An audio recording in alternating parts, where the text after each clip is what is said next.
See if he understands the crouch slow walk with a melee weapon. Oh, he does! Ah!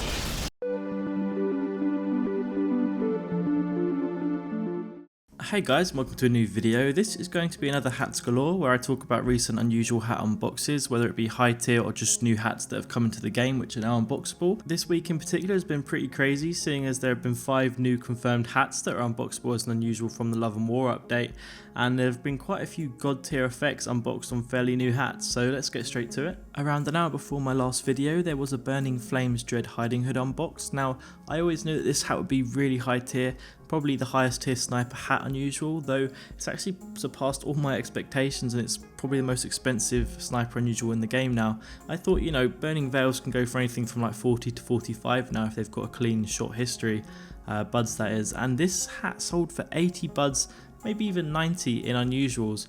Now the unusuals that were given were not like difficult to sell effects, they were all mostly first gen.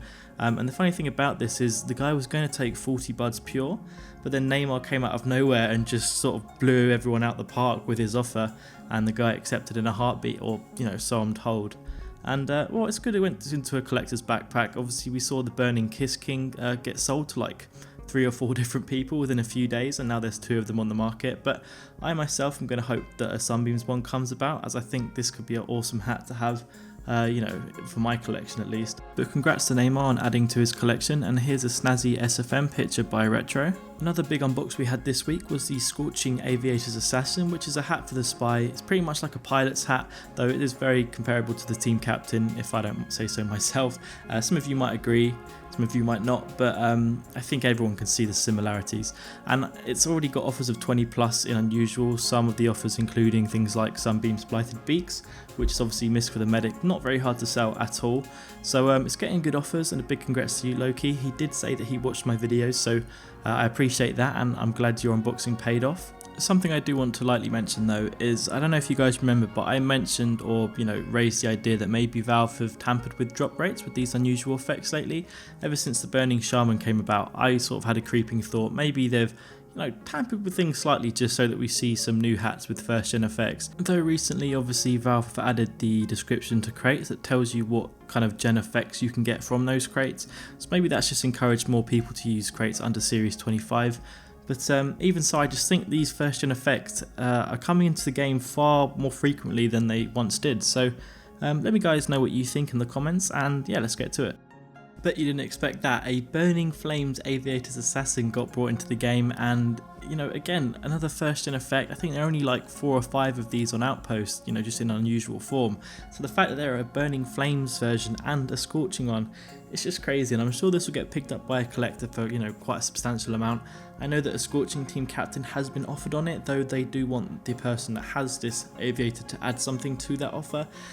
So, you know, we're not really too sure what it's going to go for yet, but if it does sell, I will be sure to let you guys know in a future Hat Galore video what it sells for. So yeah, crazy times all around. It's also worth mentioning that the owner of the Burning Aviators is also the person that has the Sunbeam's Max's head, which he got from, you know, reporting an exploit to Valve. So yeah, I'm sure lots of you guys are going to be jealous of that. The Mercs Mohawk came into the game through the Love and War update, and it's actually unboxable as unusual now, as you can see here. Someone unboxed a purple confetti version. I think it's cool that, you know, they're bringing in hairstyles as hats, and the fact that they're unusual as well makes it even better. Obviously with paint you can actually change the colour of the hairstyles, whereas there are some hats in TF2 unusual wise that, you know, you just can't paint. One of which being the Dreadnought for the heavy, but you know, a few exist, but I think it's cool that we're getting sort of new hairstyle hats. And you know, them being an unusual is just a huge bonus, so props to Valve for doing that. I want to say a quick thanks to Mariachi and the rest of you guys that let me know about these hat unboxes. It really does help me make these Hat Galore videos, and I do like to inform people of all the best stuff going on within the trading community, so thank you once again.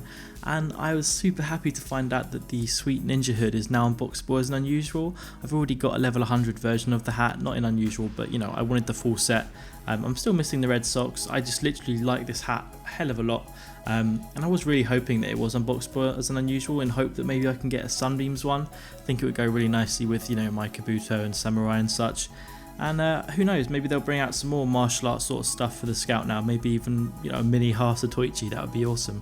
Because at the moment I think the only sword that the Scout actually has is the 3-rune blade, so And you know, with that taunt they brought out, the martial art one, I think it would just be awesome if they start pushing for some more sort of theme stuff in that sense. So yeah.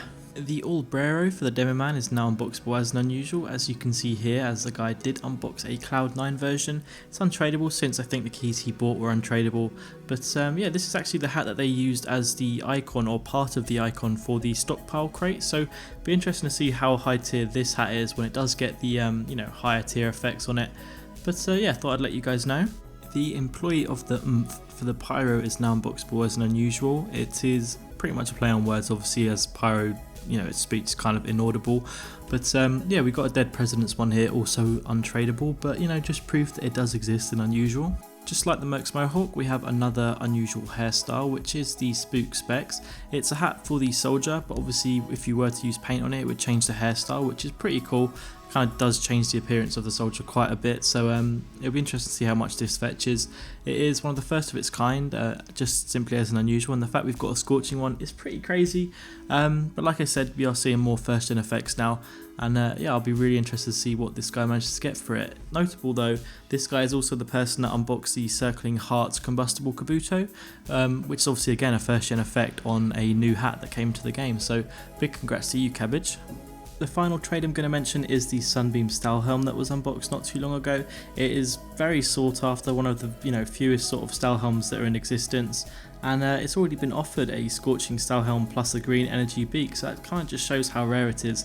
I just think it's nice that obviously we had a fairly old hat with one of the best first gen effects unboxed with it. So yeah, I hope you guys have enjoyed this video. I'll try and update you guys on future hats in future Hat Galore videos if you enjoy them. If there is anything I can do to improve these videos, please do let me know, and I'll be sure to you know, take that into account.